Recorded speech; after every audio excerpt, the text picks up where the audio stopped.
ప్రజలకు పనికొచ్చే మాట మాట్లాడలేదు. ఈ రోజు ఒక్క మంత్రి అయిన వడ్ల కొనుగోలు కేంద్రం తిరిగిందా? ఒక్క మంత్రి అయిన ఒక ముఖ్యమంత్రి అయిన వడ్ల కొనుగోలు కేంద్రం పోయి ఎందుకు ఇబ్బంది అవుతుందో ఆలోచించిందా? 1వ తారీఖు వడ్ల కొనుగోలు కేంద్రాలు స్టార్ట్ చేస్తే ఇవాళ 21వ తారీఖు 20 రోజులైనా ఒక్కొక్క కొనుగోలు కేంద్రంలో ఒక్క లారీ కూడా ఎందుకు పోలేదో ప్రభుత్వం సమాధానం చెప్పద్దా?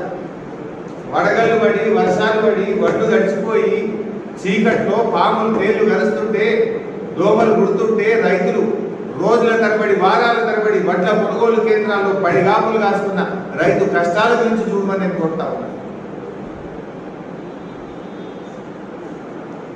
అసలు నీకు అందరి కోసం చేసినావు, ఎవరికి పే చేసినావు? అసలు నువ్వు బాండ్ పేపర్లు మంచి బాండ్ పేపర్ ఇజ్జత్ తీసినావు.